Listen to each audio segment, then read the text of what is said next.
Hello and welcome. Hey, another week. Man, Tuesday comes quick. Thanks for joining. I have, looks like a couple people already in queue, so great. Fabulous. Glad to have you here. I'm Scott Ruthven. I'm an oil painter in Colorado. For those of you just joining in, and I like to do these live streams on Tuesday nights. I do a quick painting and try to illustrate the concept of whatever I'm trying to do that night. And really, it's just an excuse to socialize and paint. What can I say? Phil, hey, thanks for joining. Hope your weather's good today. So ask questions as we go. And tonight I have a good broadcast for you. As usual, I'm going to paint live. I don't know if the painting will turn out, but you can see it's going to be a small one here. That's a 5x7 tonight. And I'm going to paint a sunset. I've had a few of you ask for sunsets, and rightfully so. Sunsets they can be a little bit difficult. The tendency sometimes is that we keep trying to pour more saturated colors until we get right out of the tube, and it still doesn't quite reflect what we remember seeing. But it's kind of like a camera, you go to wherever you're at and you see a beautiful sunset, and a lot of people grab their camera and try to take a picture of it. But, unfortunately, you get the photo back later and it doesn't recreate the moment for you. Well, we have the same problem as artists, and our pigments can only, paint it can't replicate light. It's not that bright. So we have to do some modifications to our value plan, the compression of values, color intensities. So as I paint this, I'll talk about that, and feel free to ask questions. I think that, so I started tonight, I'm working on an oil primed linen panel. These are the ones that are pretty slick and not as absorbent as regular gesso that I've used before. So what else to say about that? I've started, and you'll see that in a minute here, I've started by putting in some of my thin transparent darks on there so they could set up a little bit. And so I did that half an hour ago or so. They'll still be movable on the canvas. Yeah, so let's get started. Okay, my palette. So, I've talked about having guest colors on my palette before. And tonight I've got this quinacridone red, and it's a pigment that I use kind of interchangeable with alizarin permanent, which is up here. You can see value-wise it's a lighter value, but it's also a more intense tinting color. So when I add it to white, I'm going to get a much cleaner, kind of a red-violet out of it. And I don't know if I'll use it tonight or not. The sunset in my reference is more of on the orange spectrum. But I like when and I have one other color I'll talk about, and that's over here, that's Indian yellow. So same thing. It's a little bit darker in value, somewhere between the cad red medium or cad yellow medium and the yellow ochre, but it's a transparent. Both of these are transparent, and will give me the ability to really tint any white, mixtures with a lot of white. I'll be able to get a high chroma, clean color out of it, where the cadmium, yellow, orange, red, when you add white to them, they really get kind of chalky and they lose a lot of their punch, which is good in the landscape. That's not a bad thing. But when you're painting a sunset, sometimes you want that extra little bit of high key or a little bit of punch that you can get from these other colors. On my palette here, you see a little mixture. This was just some transparent. And I want to talk a little bit about that. You'll notice in the painting up here that, I've blocked in some of my darks in the foreground here, and I've used nothing but transparents. If you remember our video last week, where I painted the Alpenglow, I started out with a very thin, scratchy layer of transparents. I usually like to do that, actually. So I've done the same here. The transparents kind of glow, the light goes through them, bounces off the reflective surface of the canvas below it, and you get very lively shadows. Plus they're thin, And this helped to reestablish the drawing that I have in there as well. So that's what you see. Let's see here. The colors, so here's an important point. You might want to take note of this. If you look at this shape of the tree on the left here, you'll notice it kind of has some browns in it, greens, blues, and purples. I like to vary the color of that mixture up, and it's easy to do when you have transparents on your, you start with your transparents. Ultramarine blue is a transparent. My alizarin permanent, which is what I used in these mixtures here, not the quinacridone red. I've got a transparent earth orange from Gamblin on the palette tonight as my dark earth. And sap green. I don't use sap green a lot. You noticed I'll use that to boost a mixture I want to make a little more green, but I don't usually start with that for my green. But you can see it's a beautiful transparent. It's a warm transparent green mixed with that transparent orange. You get kind of a brown. You can add the alizarin and the ultramarine blue and really get all of this spectrum of colors in here just with those few pigments. So that's a real, I would just say kind of a pro tip that if you keep your start to transparents and you vary the mixture, the ratio of these different colors together, you can get a really shadows that kind of glow and they've got depth and interest to them. Just a really great way to start. Okay. Let's see, I think because I'm painting on a softer, or I'm painting, not on a softer, I'm painting a smaller canvas tonight, 5 inches high, 7 inches wide. I'm going to stick probably to some synthetic brushes here because they're softer. I can get a little more, in and do the detail that I need. This is an ivory from Rosemary & Company, size 4. This is a new brush from Trekell. It's a golden Taklon. It's a size 10 and it's a filbert. Got that rounded top here. These will help me kind of maneuver this smaller space maybe with a little more delicacy.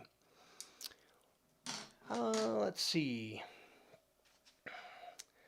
Hi, Jessica. Thanks for joining.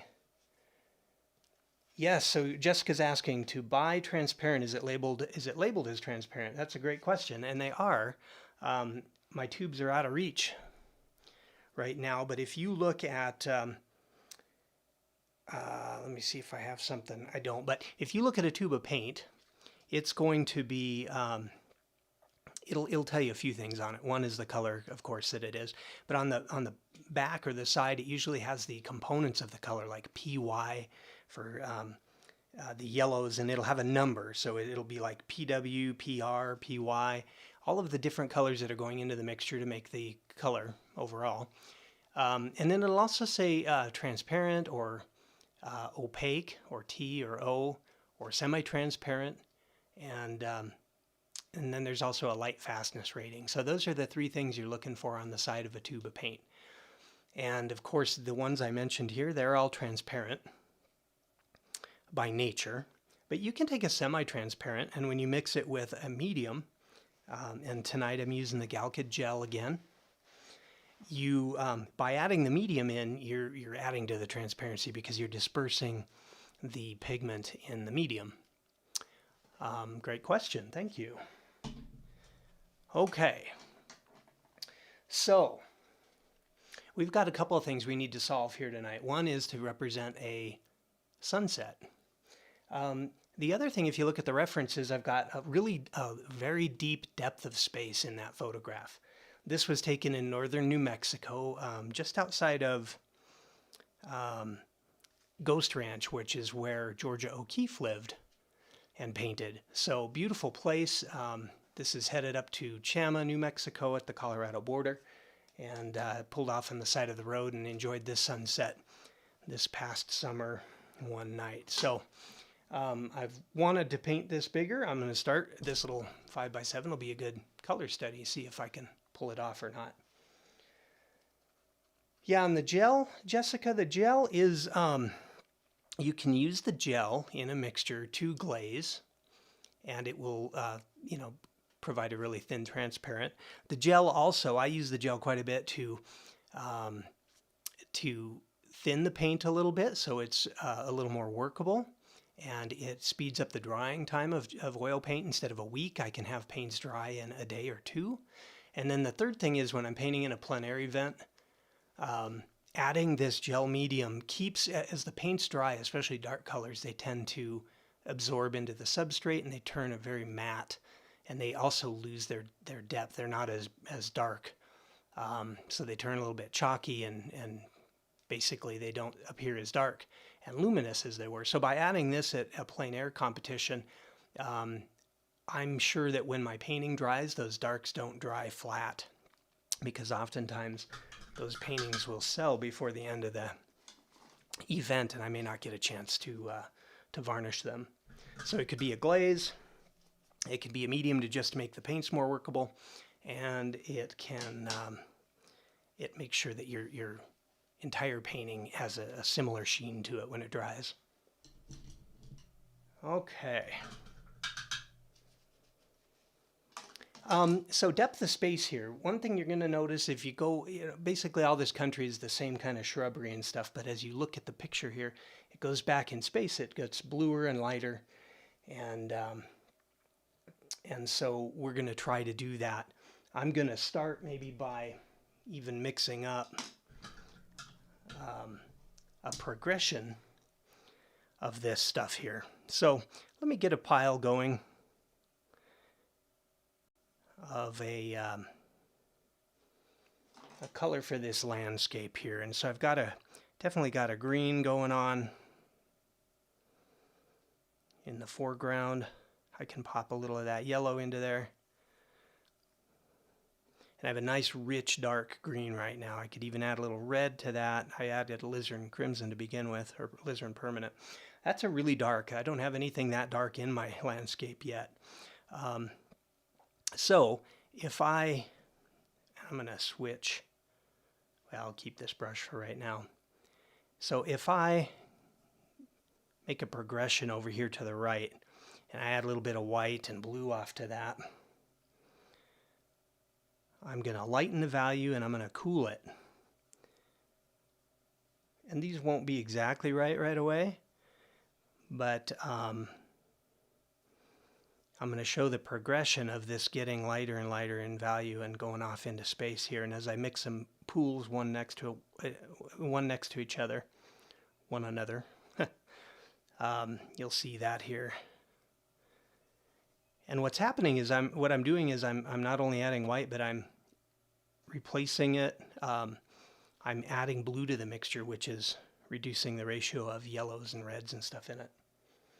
I do want to go a little bit violet here maybe. And I'm squinting as I look on my palette. See, I can work all this out on my palette before I even get to a place of painting it on my painting here, so I can kind of work out these details.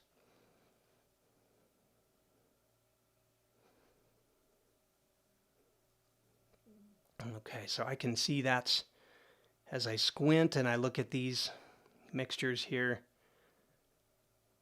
they are getting, yeah, bluer and lighter for sure. And maybe I'll do one more. And so I've mixed up enough paint in these, hopefully. I can add some medium to them along the way, dip into them, and I will have a nice progression of those values. I can just add right into the painting as I'm painting those shapes.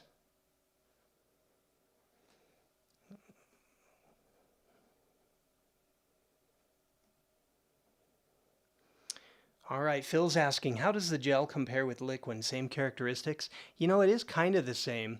That liquid is a gel, and then when you shake it, it goes liquid. You can pour it out, and then it kind of gels up again. So I like liquid. This gel here comes in a tube, which is an advantage for me when I'm painting on location. I can just throw it in my backpack. And this is actually a little bit thicker, and the Galkid gel specifically, that's this stuff. This dries faster for me here in Colorado than like the Neo McGilp or Liquin, which I would say the Neo McGilp and Liquin are more interchangeable with one another. Only the Neo McGilp is a better product. It's a lot less, has a lot less odor. So I prefer to work with it. But all of them will speed up drying. They'll make the paint more maneuverable, and they'll add a gloss to the paint. Okay, well, I've got a progression here. I'm going to squeeze some of that paint out of my brush. And I'll just set this brush to the side, use it when I get there. So I'm looking at my reference here. My reference looks like it has a little more green in it. My lightest set of mountains here in the distance, I don't want that to be too light because I need it to be dark enough so it sets the stage for that sunset, basically. So I'm watching that. I might not have it right, but let's get to painting.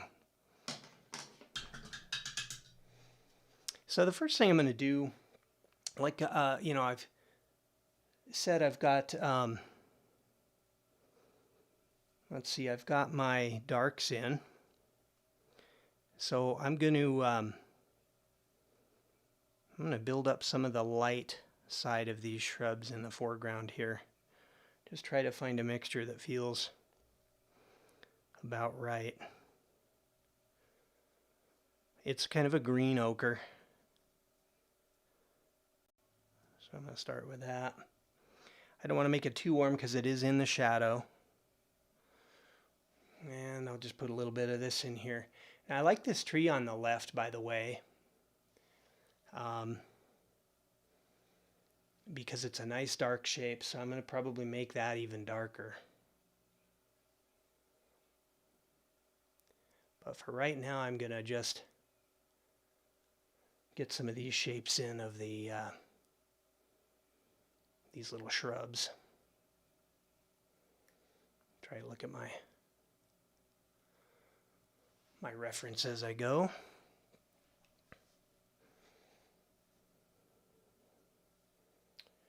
And I'm going to try to just vary this mixture too a little bit. So I've added a little bit of that alizarin permanent or quinacridone red to it. Just so each one of these shrubs doesn't feel exactly the same. And, my kind of signature calligraphy marks I like in the field, or in the, the foreground.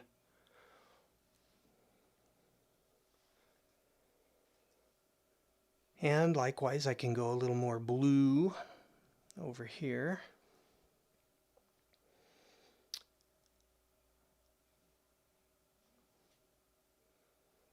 And I can't afford to be too crazy with my my hand and my brush strokes here because my real estate's pretty limited, so I do need to watch that a little bit.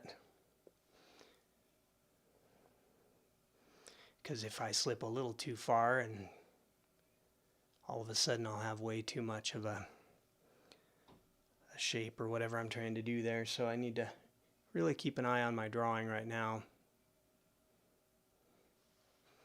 The other thing is when you change even the same value, but you change the color of that shape over from blue to red or blue to orange or something, that really has a nice effect, making that shape seem like it's got movement in it. So I like to do that. I'm going to warm this one up even just a little bit more.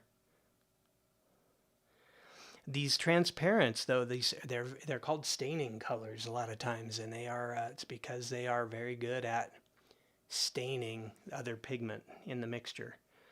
So when I grab some of that out of a pile, I'm always dropping off most of it next to the pile I'm going to mix into first, offloading the brush and then going into the mixture so I don't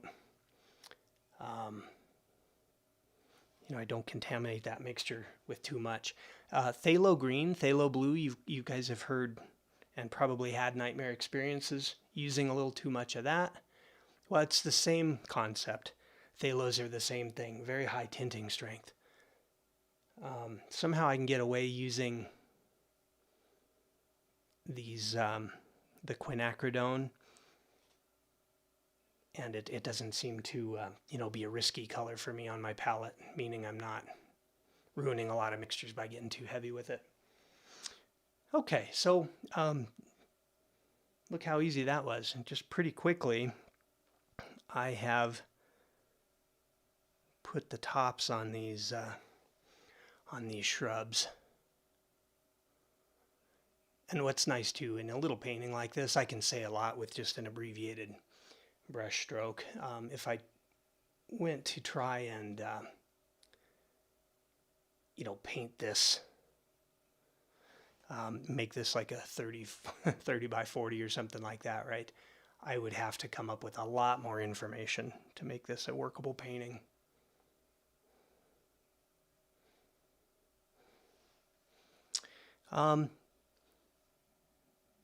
Okay, I think what I'll do is go ahead and put in a little bit of the ground plane. So when I look at the ground plane, it's lighter and it's got actually a little more green to it, I think.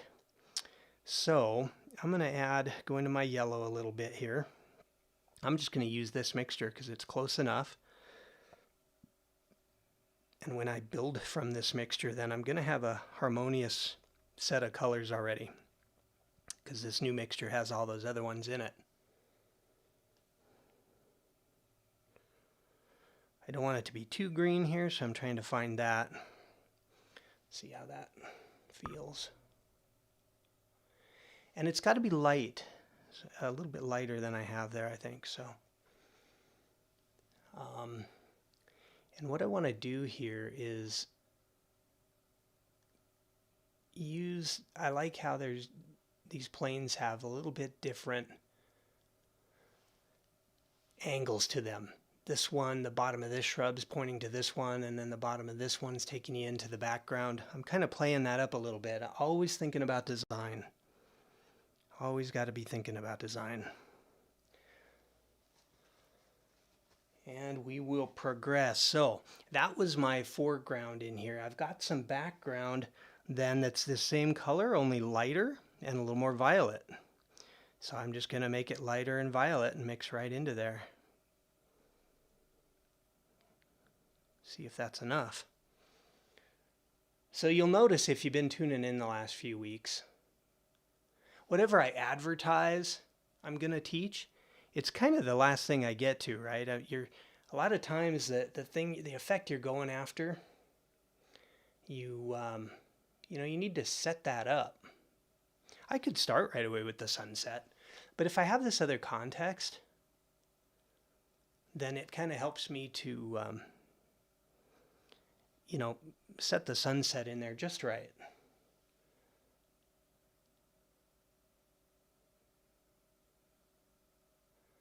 So this is the ground way off in the distance here. And it's just getting, cooler and lighter. Probably has a little more green in it than I'm showing here, but I need to push that so that I get the effect that I want.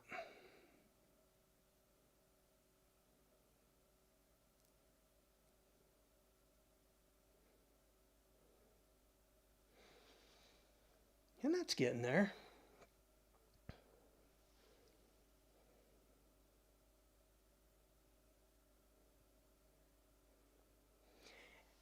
Sometimes I don't want to paint these little ones because I think, gosh, it's almost more work.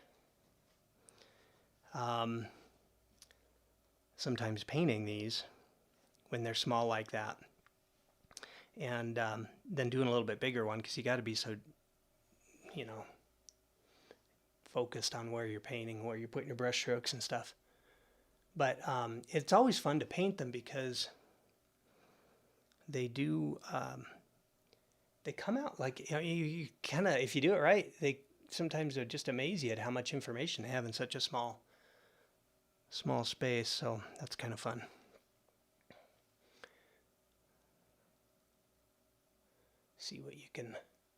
what you can do. And actually, they're some of my favorite paintings. A lot of times I'll keep them because they're fun to look at, and a lot of times they're just my study for a bigger piece that'll go to a sale. So I don't always sell them just because of that. And they're nice little color studies somewhere down the road too, possibly.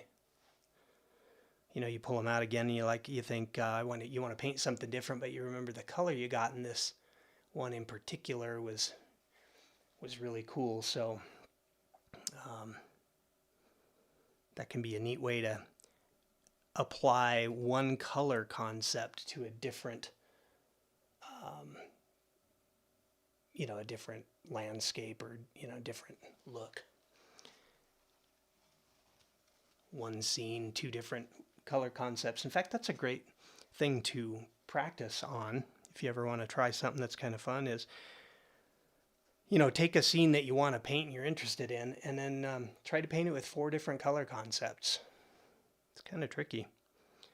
You think it's going to be okay, and then after your second one, you realize you didn't have any other ideas.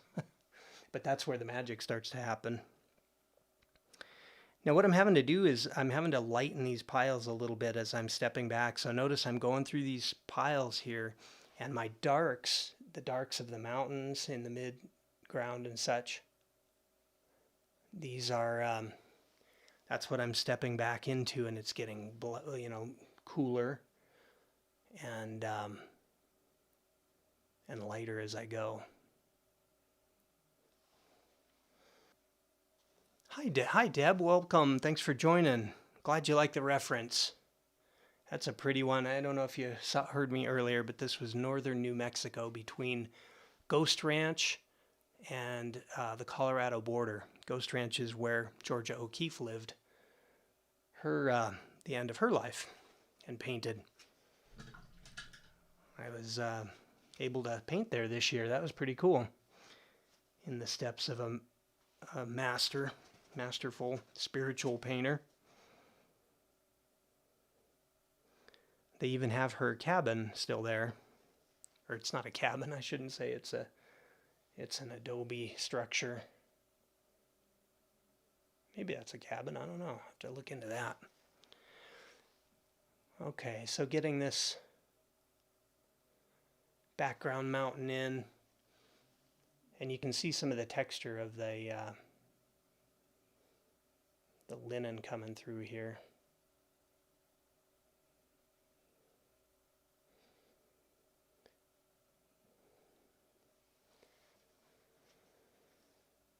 Oh, so Phil, I missed your question here. I've always had issues with getting the foreground values to read for the sunset. Yeah, well, let's see if I can do any better. The thing is, that's the problem with a photo. This photo reference is really great, actually. Oh, here's a tip I figured out. Somebody else told me this. A lot of times in tough lighting situations, it's better if you just turn the video on and video the shot and try to hold the camera or your iPad or iPhone still, but get video of it. And then if you're not moving too fast, you can pause it or even just take a screenshot while it's going. That's what I did here. I had a video where it was a panoramic, pan from one side to the next to get the whole landscape. And so today, choosing this reference, I just did a screenshot where I wanted it to be. But anyway, the video seems to give you a more realistic set of colors. I'm going to darken this guy a little bit. There we go. Okay, now remember, this really isn't about all the landscape, although I do love how it steps back into space there. All right, so my clouds here, let's see here, I'm just deciding what I want to do. I'm going to put in some of those clouds because really if I look at the clouds and the landscape below it, they're the same, really very similar color here. So I'm just going to, I'm going to start to get some of that color in here.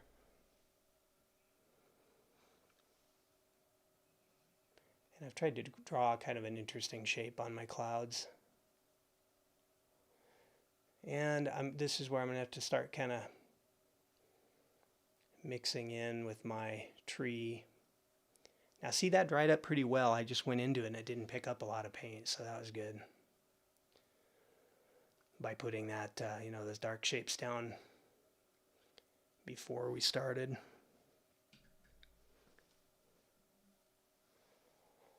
And this seems to have a little more violet in it. Maybe I need to boost that up.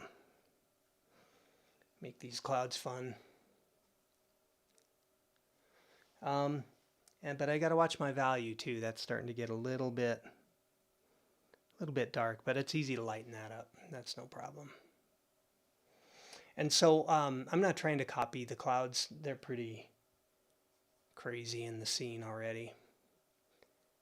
I just wanted a good shape and some variety in it.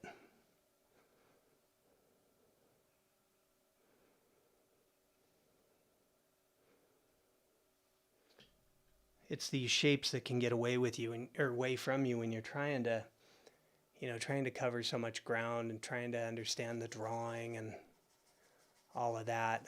You can end up with some weird shapes that you didn't intend, so always be thinking about that.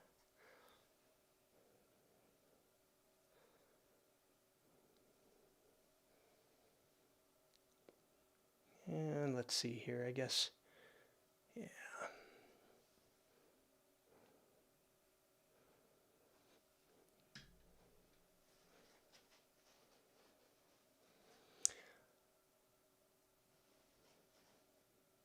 I had fun at Pace, Steph. I had fun going down there to that. That was a good time. I have a lot of friends that are, go to that, or some of them are on the faculty, and so it's fun to hang out. But it's not inexpensive. It's a budgetary thing you got to consider, right?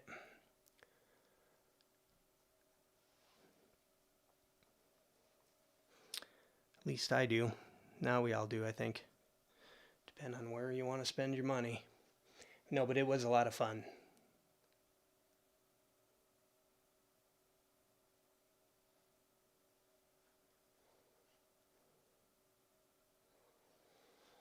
So, yeah, let's see, what do I want to do with this shape? Maybe take a little bit of I added some yellow ochre to it to take a little, it's the opposite of this kind of violet blue, so I could do a little orange in there too. Just up toward the top here, I notice a little bit of warmer sky and clouds up there, so. And remember, you can paint these clouds in a way that, you don't have to keep mixing and mixing. Just lay down some color and move on, and those partially mixed brush strokes will go a long way to inform your viewer of the complexity of the cloud without having to hit them over the head with it. Okay, so I think that's good enough. Well, see, I lied. I forgot one thing. I got to go in and get this, kind of establish this dark line at the bottom of the cloud. So why is it darker? Well, I think what it's doing, it's picking up some of that sunset color. And the cloud is dark. It's not, the cloud has some mass to it. So the sun is lightening it up, but it's still dark.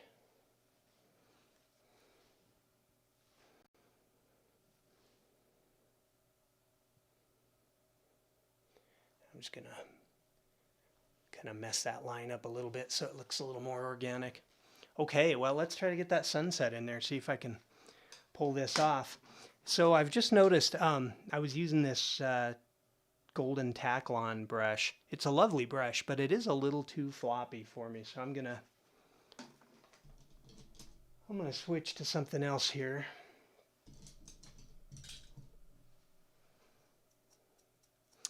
This one's kind of nice. what is it? It looks like it's a rosemary as well, a filbert, 6300 FB for filbert. And it's a synthetic also. I didn't clean it very well last time, so it's a little stiff here.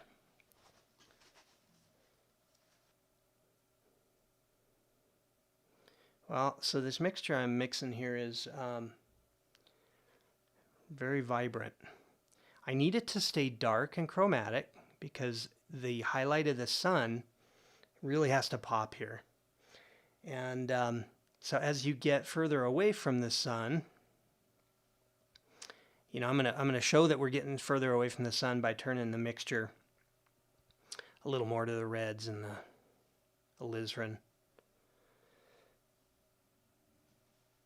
That seems like it's quite a bit. Give me a minute while I find this. Need some white in there. And you know, this is kind of getting to be a kind of a little bit dirty mixture, but it's okay because that leaves me room, so to speak, in my ability to pump up the contrast and the color saturation. So this seems kind of like a dirty salmon color. I think it's reading pretty well in what you're seeing on the screen, by the way. Yeah, and then when I put it in there, it feels pretty good, I think, actually.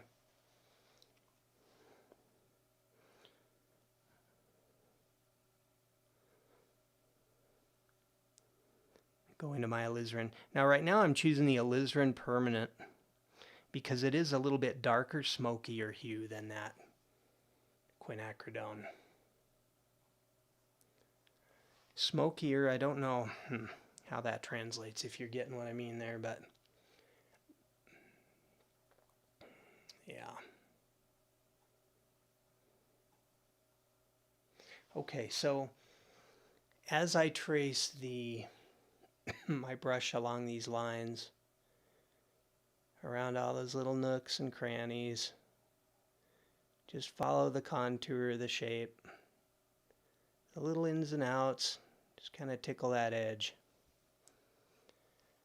And you can get a nice blending.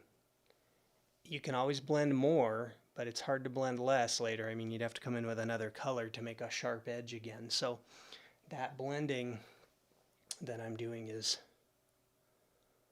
very select. Sometimes, honestly, this is best done kind of fast, kind of quickly. Not thinking about it too much. Just get that color laid in there.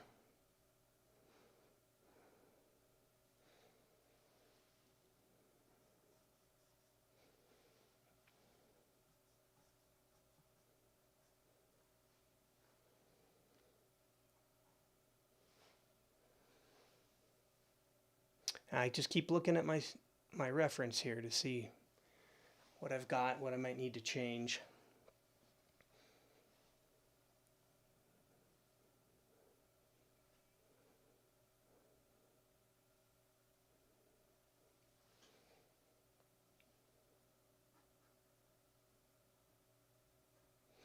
Sunsets are a hard thing to make up.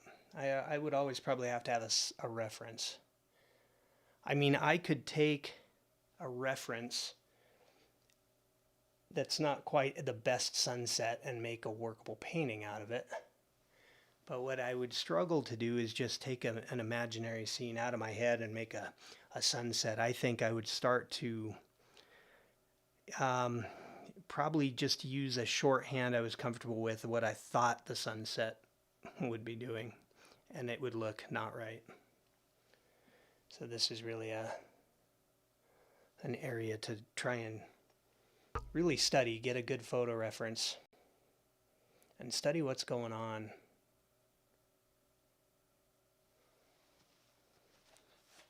So I'm just going to sit back for a second and look at the whole. I'm kind of looking at the detail as I put oranges and stuff in there, but it's always good to come back and look at the whole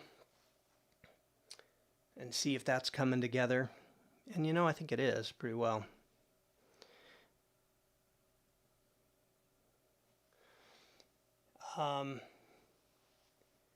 So as I'm getting out, I'm getting a little more intense into the yellow side, especially in this middle area here.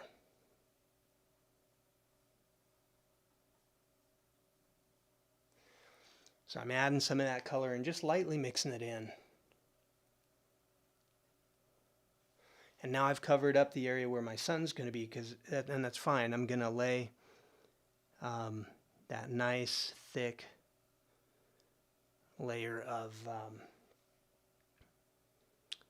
of white in there at the very end.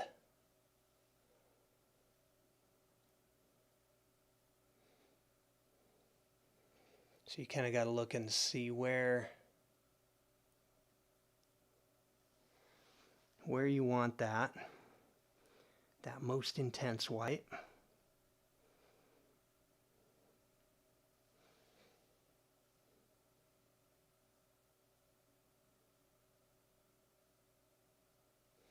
And it's okay to pop some thick paint on here. Definitely. So now what I want is a nice clean area in my palette where I can mix this, the hot spot. And I'm going to tint that with that Indian yellow. It's going to allow me to keep the light very bright, a light tone, but a very clean yellow to it. So it's pretty yellow right now. I'm going to pop that down.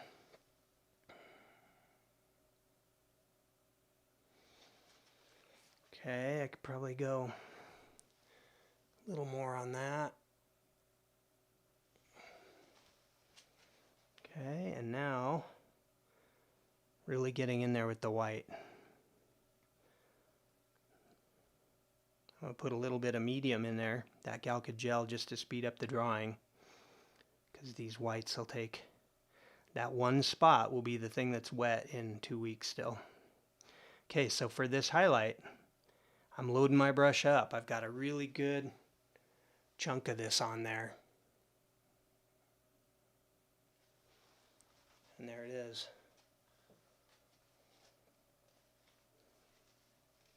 Yeah, so that's coming together pretty good. Now I'll leave that and I'll come back and start to build other areas. So what's missing here? Well, you can see how right below it, that blue of the mountain is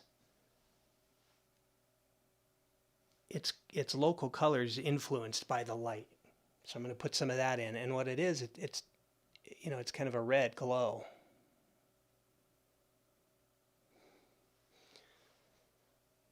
So you hold your breath and you get it all lined up, and you just try to put that one brush stroke down that works.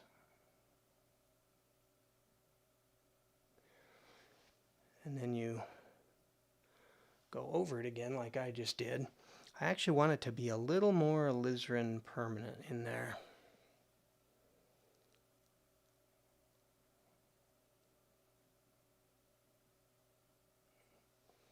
There we go.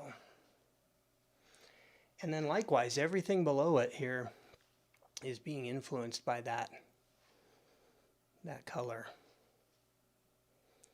So I'm going to try to lay some of that in on these other forms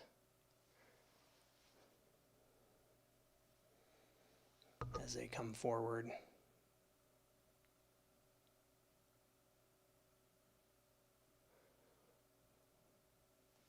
I did a little more than I wanted there, that's all right.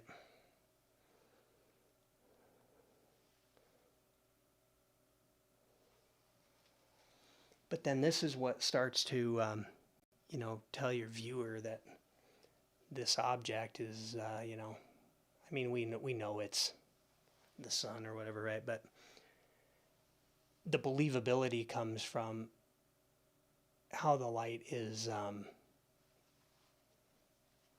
imparting itself and bouncing off the things around it.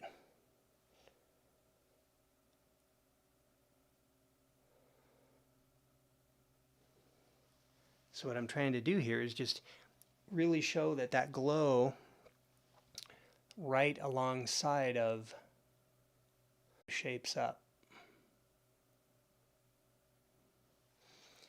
And that's exactly what happens. You get this kind of burn effect, almost like it's so strong that it, it's able to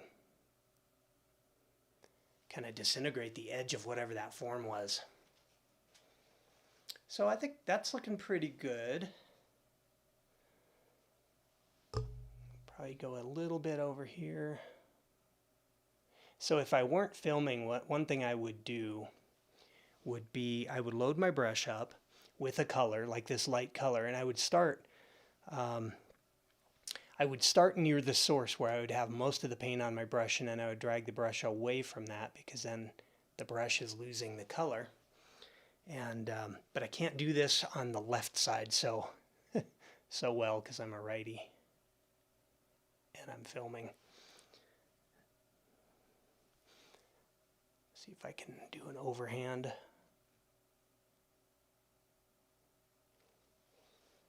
Okay, well, that's all right. That's coming together pretty good. So now let's go put in the sky. That's a nice light blue, and that'll finish off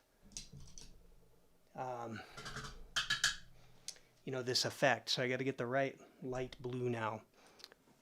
Make a little room. Start with white because I'm, pretty much white. If I look in there, this is the second lightest thing in the whole landscape. The sky. Get a new paper towel here. So always think about the hierarchy of what your lightest light is there, and then build from it. So if you really want that sun to glow, and I can't make it as white as the light of the sun, then I have to make some of these other things darker.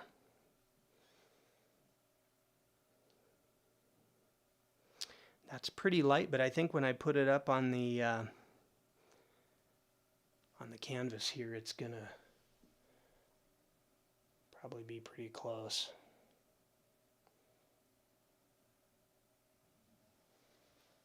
Yeah, I think I could go a little darker on that.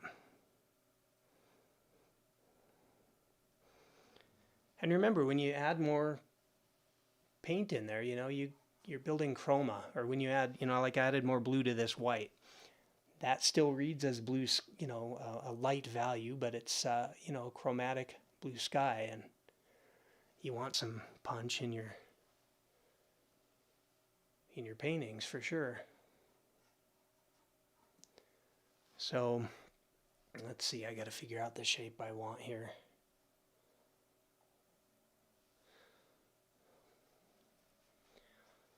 I think I could go even a little more chromatic.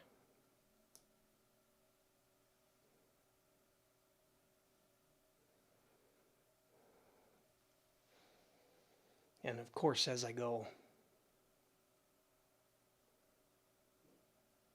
up towards the zenith of the sky, it's going to get a little darker. You can see that in the reference, and that's usually the case.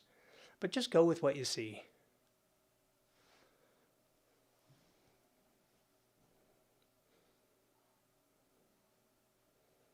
And actually, that gets pretty darn white over there.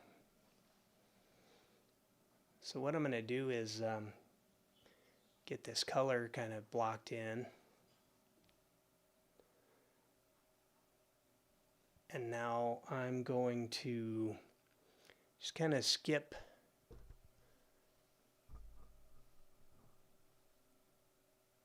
into another area there. Just lay that paint right on top. It's kind of a nice look. And if I don't think too much about it, I won't overpaint it.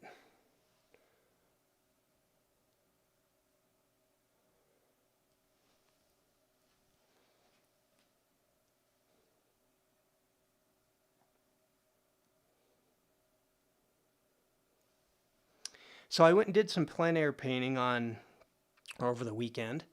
I got a nice little barn scene. I'm painting a 12 by 24 for the Colorado Governor's Show coming up, and it's a barn scene, and it's north of town here. I've always loved the barn in the wintertime, in the summer, all year. It's great. Well, now I think there's a gravel pit that bought the property. I'm not sure, but it's kind of weird. So I went out there, and the scene I'm painting for the Colorado Governor Show is a winter scene. And but I went out there the other day, and we're in winter, but a lot of the snow's melted. So I did a nice little plein air. Really happy with it, of the same property from a different view, and I filmed it. It was quite windy though, so instead of being able to use my my voiceover, I'll have to, or the voice at the time, I'll have to do a voiceover on it. But once I get that done, I'll publish it, and you'll get the benefit of seeing the whole painting. But I'll cut out all the color mixing and stuff. You just see me painting the canvas in this one. Don't have the sophisticated setup in the field for filming like I'm trying to do here.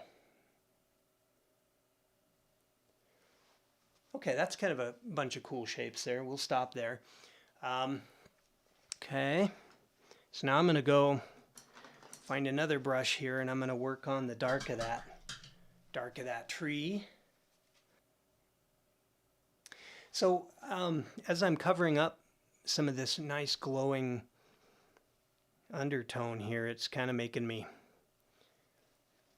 a little sad, because I really like that nice dark, well, not dark, but transparent first washes that I put in there. That's really, really pretty. But that's okay. I need this to be a darker shape, right? It's in the shadow. You can see that. And when you look at the reference and my painting on your screen, that's all you're seeing. But, it's pretty obvious that I need to go darker.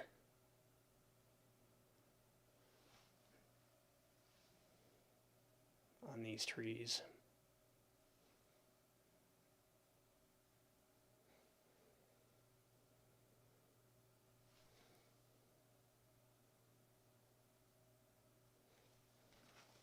I don't need to cover it all up, but something like that.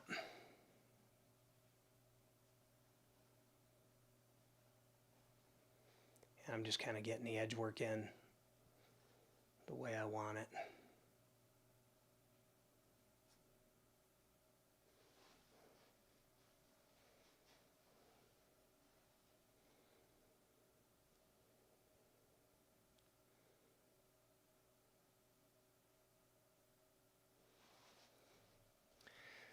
Yeah, that's reading a little bit better. Okay, so I'm going to go ahead and do the same thing as I step forward in these other green trees. They've got a little yellow in them and stuff, and they're in this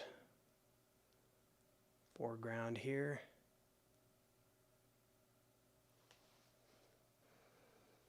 Put some darks toward the base in the middle of them. I don't have to put a lot of detail into it, just an indication.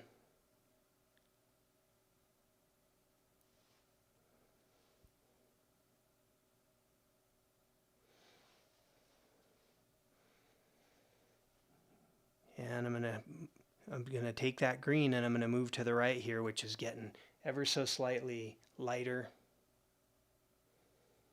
and bluer. And actually, I'm going to switch brushes here. I need something that'll make a nice little dot for those little trees. So I'll go to a round.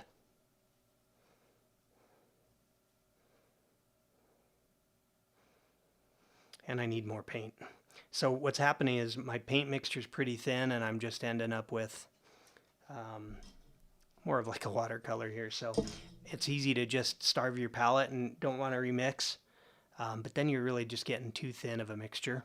So just take the time, stop for a minute, and mix up another pool of that color that you're using here. So you do yourself a favor having a lot better coverage, more paint on your brush.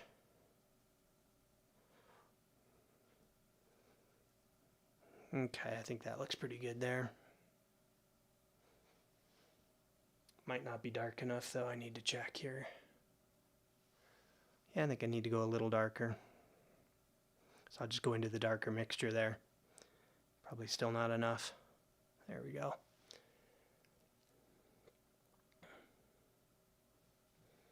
And I need to look at that reference, I need to be paying attention here. It doesn't have all the answers, but it'll give me little clues to help me.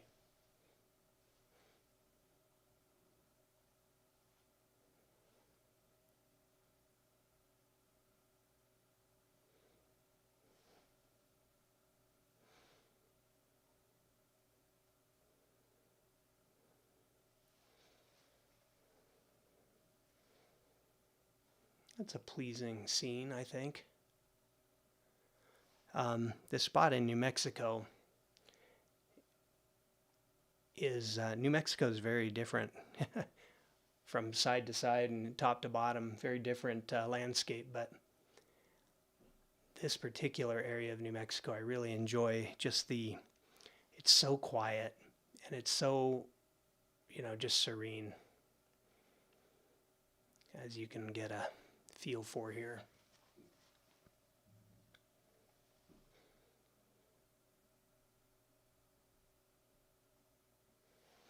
Well, these shapes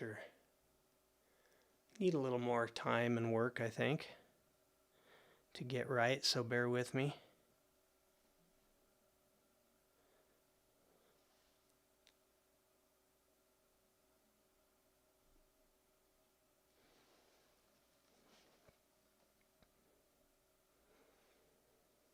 And then I think in the foreground here, I've got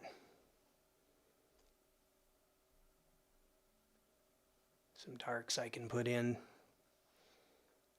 to really call out these shapes.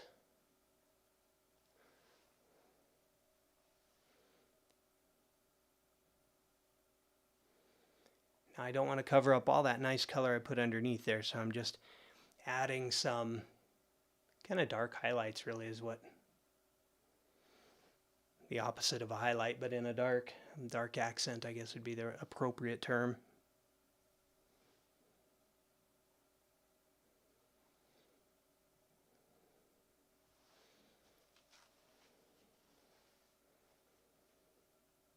Some of them are a little more green, some of them are a little more blue and violet.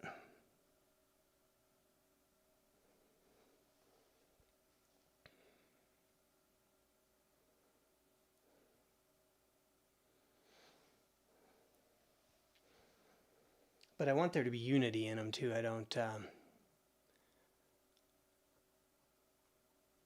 want these to feel like there's too much brushwork, too much activity maybe in the foreground. It's right on the verge of that right now. Okay, so for these trees and such in the foreground, I can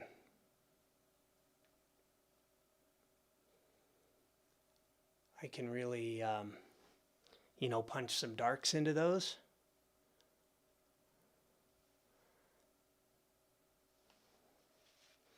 Oh, and actually, this is a tree over here. I forgot that. I wasn't even looking at that. This is kind of a shrub. So let me make that shrub-like. Let's see, it's getting lighter and warmer. I'm going to add a little bit of yellow and white, or ochre into that, I should say. See what I can get. One trick in making these landscapes, we talked about I didn't name it actually. It's called atmospheric perspective. And that's what happens as these colors get cooler and lighter off into the distance. That's because of the atmosphere. The opposite could happen too. They could warm up as, if you're looking at a sunset, you get some of that atmospheric impact right here, for example, where you're seeing the dust particles as they're backlit from the sun. That could make it warmer off in the distance in some cases. So I try not to follow rules, just be aware that a lot of times you end up with things getting cooler and lighter in the distance. But anyway, so that's atmospheric perspective. Linear perspective is another trick we can do, and that is putting one object in front of another, and in size they get smaller. So this is a shrub in the foreground or a tree, and that same type of thing gets smaller and smaller as you go in the distance. Well, if you overlap them, not only are you giving the visual clue that it's getting smaller, but you are, you're showing that this one is in front of this one. And I'm just kind of putting a lighter edge around some of these here.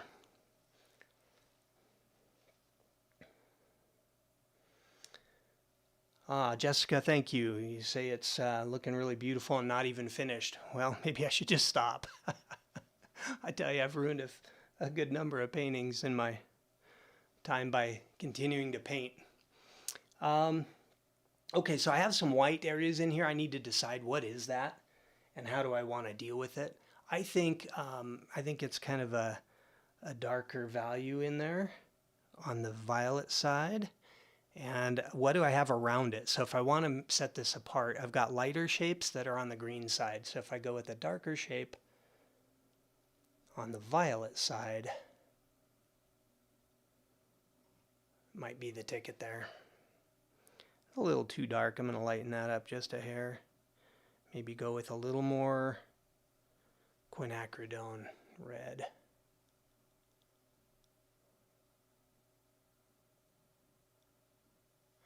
And you can start to design with your brushwork here some of these shapes and such. A lot of fun. And I don't need to spell everything out there. I do want you to feel like in the foreground I'm standing here and there are, shrubs that I can see. All right, so I've got the dark of the shrub and the kind of the light of the shrub, not the highlights yet, but maybe I'm going to mix up a mid-tone. And so it's an area where it's still in light, hasn't crossed over into no light.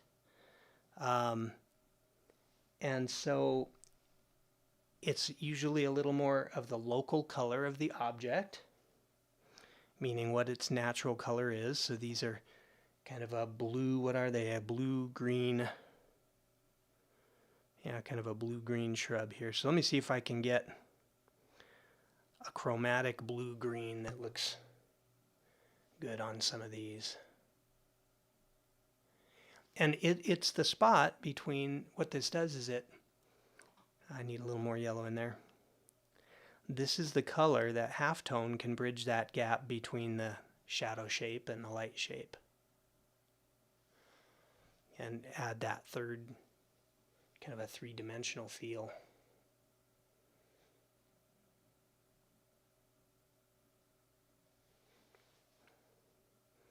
And I could play with this. There's a lot of green, right? So I'm going to make this a little more red of a halftone. See what that does.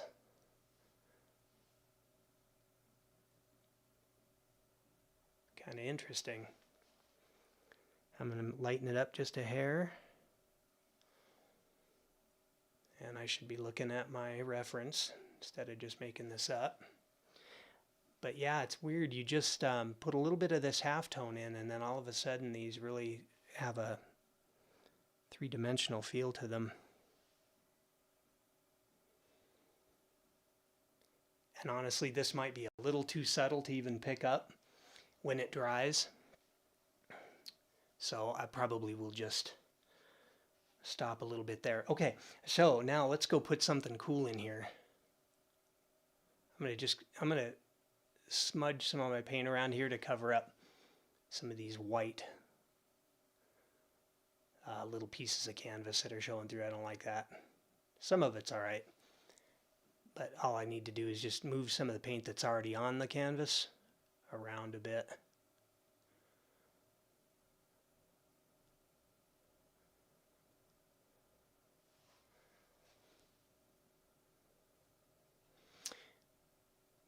Yeah, that's looking pretty good. I kind of like the feel of that foreground there. Okay, what was I going to do? Well, I'm going to go in. This is kind of fun. So everything's catching a little bit of that light, right? Now that you've got the shapes in and the value right, I'm going to go into a little bit of this color. I might actually go a little more orange. I don't want it too chromatic here. I'm going to put it on my brush and then just kind of have it thin on my brush here, but I can just tickle the tops of some of these shapes with this color. That didn't even coming off my brush. What's going on? I'm going to switch brushes to something that's not as frayed.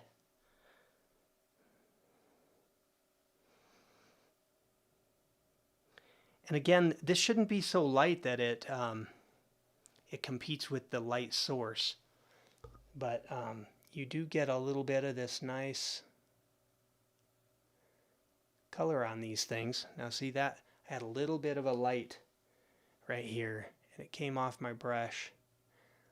And that wasn't, I don't want that. But imparting a bit of this color throughout the landscape there just shows how that is,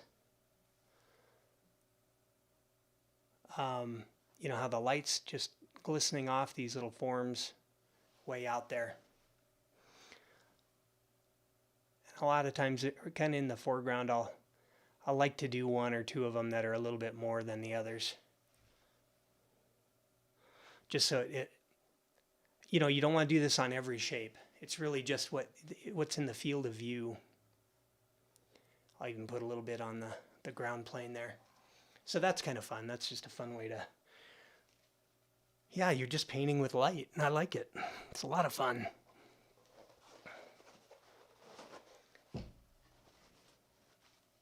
Well, how's everybody doing? You guys doing okay?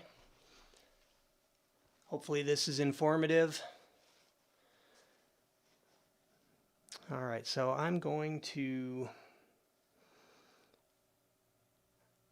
I think I'm going to go into this gray-green a little bit and lighten up just a few of these things here. I'm going to start to make these shrubs look less like little balls of stuff and actually give them some, you know, some shape and some randomness coming out of them. But I'm using my reference too. I'm not just going crazy with that. And then I've got this, what do I have over here? Kind of this blue-green bank of stuff.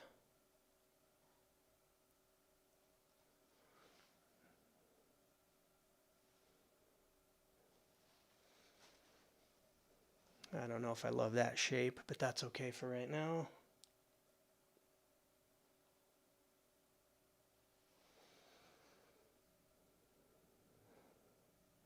And I've got a couple of piles over here on the side. That's from another painting I was working on earlier in the, well, I guess it's only Tuesday. So yesterday and Sunday. But those paints weren't dry, so I just scrape them off to the side, and then we'll use them for my mixtures here. Okay, so I have a lot of variety. There's some similar shapes and stuff. I might vary those up a little bit. I might need a little bit of dark. And maybe actually even something in my foreground here. The ground plane actually probably needs to be a little darker too. And I'm just going to do that right now.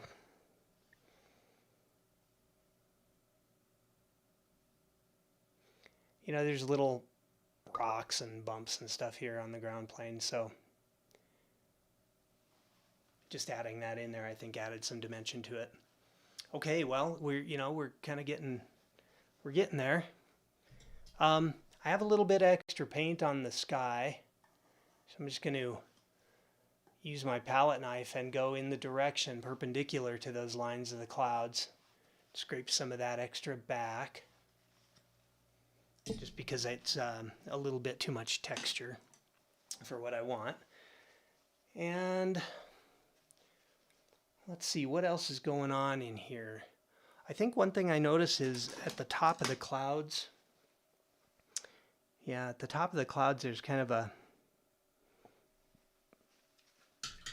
light, really light above them. So I'm going to add some of that white back in a warm white to the sky and the maybe the edges of the clouds. The reference is a little too small. I can't tell if I think it's kind of a rim lighting on the clouds.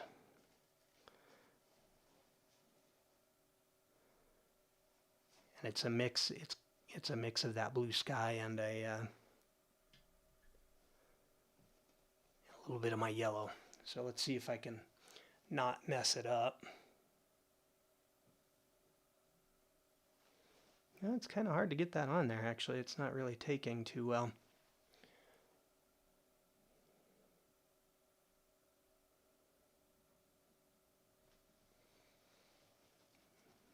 Some of that yellow.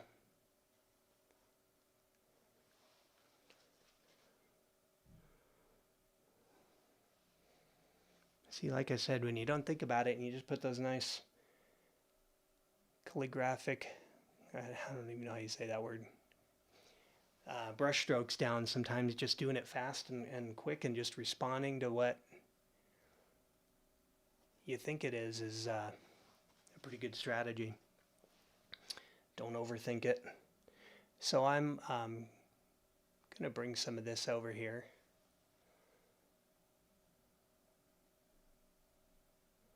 And I'm adding just some of that light to the sky, some little brush strokes of this yellowish. And that just really livened up the sky a lot. But then I've got to probably go back in and do a little more work then on that cloud, just to make those two sync up again.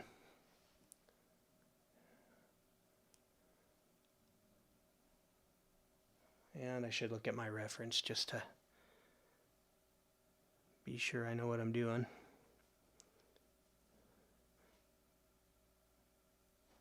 Find that color again. It's pretty dark. I'm pretty sure that's close, but yeah, that'll work. And some of these planes in this cloud can be this, I've got a kind of a red, a violet blue on there right now. And then as I get to the top of that cloud, then it's more of just blue.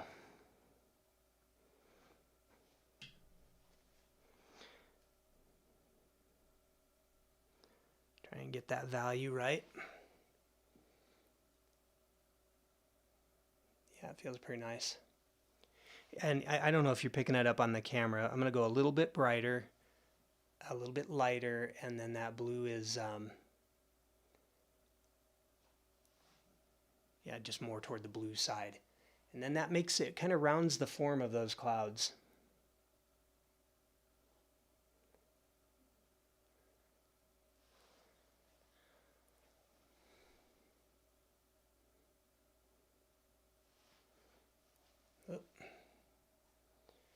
Oh, you can use your fingers, by the way.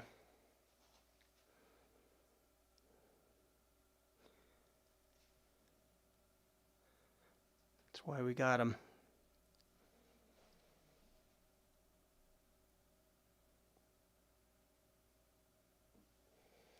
And these clouds here are kind of this interesting angled shape. But I'm not going to try to, the more I try to make that look that way, yeah, you can kind of undo the effect, and it's just clear that you overpainted. So don't spend too much time on that.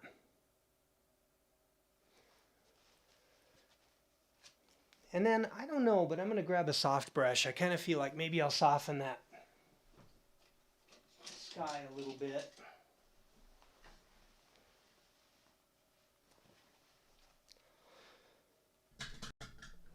Now I put a little mineral spirits on it, but I'm going to get this brush really dry first. And then let's see if I can just soften this area a little bit.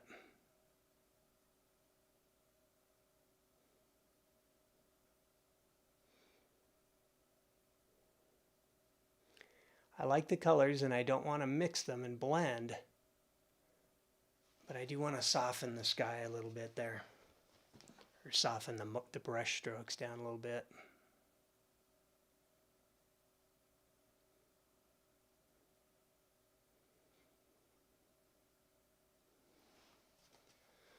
That's kind of nice. Then I'll go in areas that I drag too much color down in and fix that a little bit. I can even interrupt these lines a little bit here.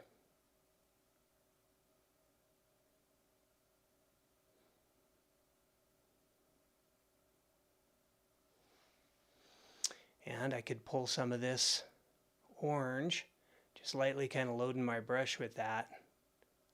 See if I can't bring some of that down.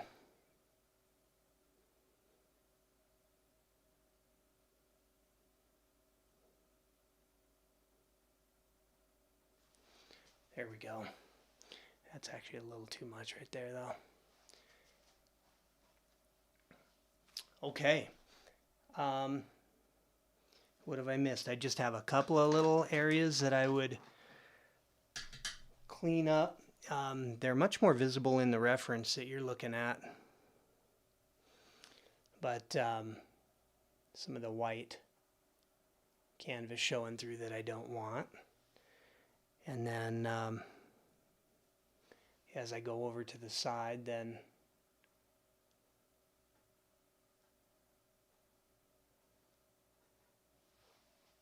that mountain is a little more pronounced.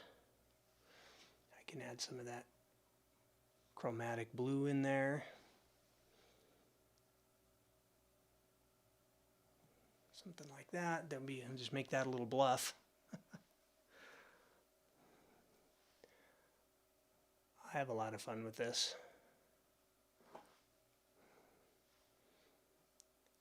Love painting.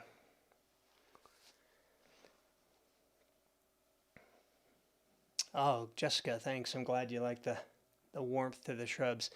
It's those little things sometimes you forget. Reflected light's another one kind of like that. If you forget to put in the reflected lights, you don't have you're not convincing your audience of the existence of the light source, because it really does impact everything else through bounce light, reflected light, that kind of thing. And so that can be one of those areas where you're not sure why it doesn't quite read, but it doesn't. Okay, I think that's pretty close. So who can guess in 5 seconds what's one more area I got to do real quick?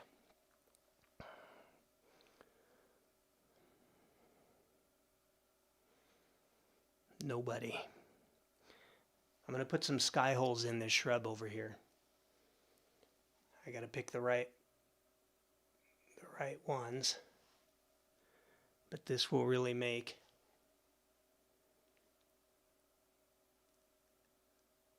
it believable.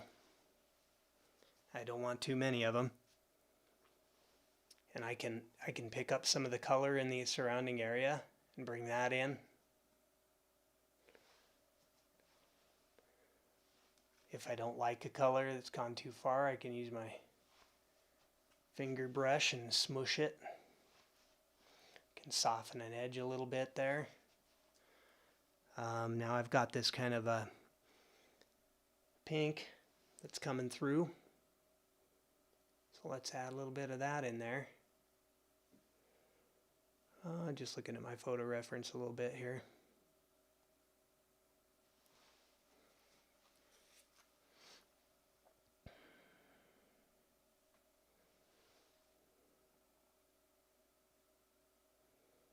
Can be really convincing when you join two of them, like I did right here. So half of it's the blue from the mountain in the back and half is the orange of the sky. I think that's all I'll put in there. I might do a couple down here real quick.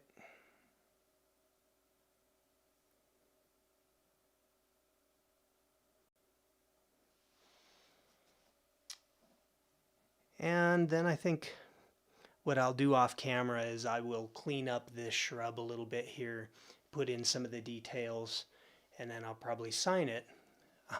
Sign it in the middle. You know, one thing to keep in mind it really makes your life a lot easier if you plan ahead where you're going to sign these things.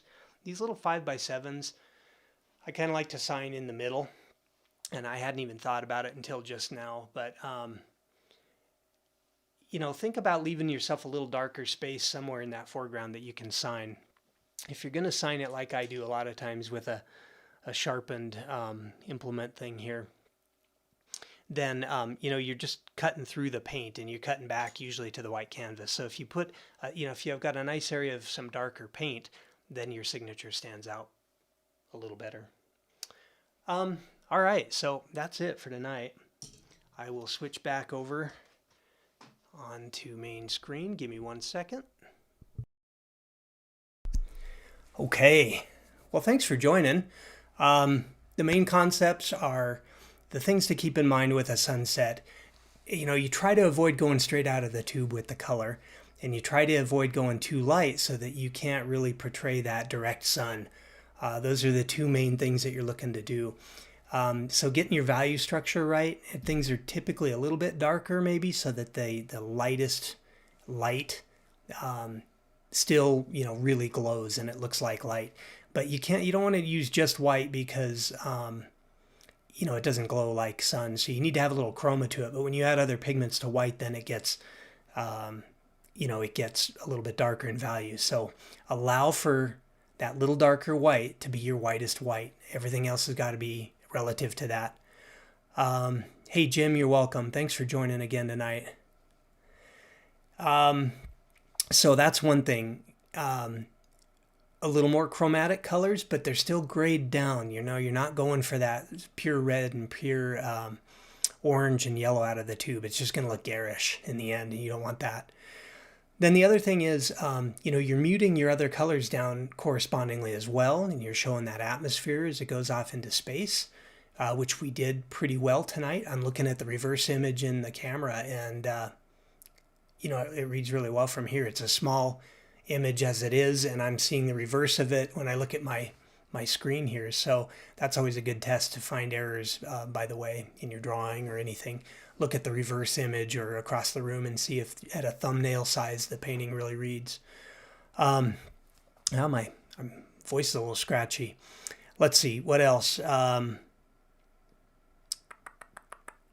Yeah, that's pretty much it, I think.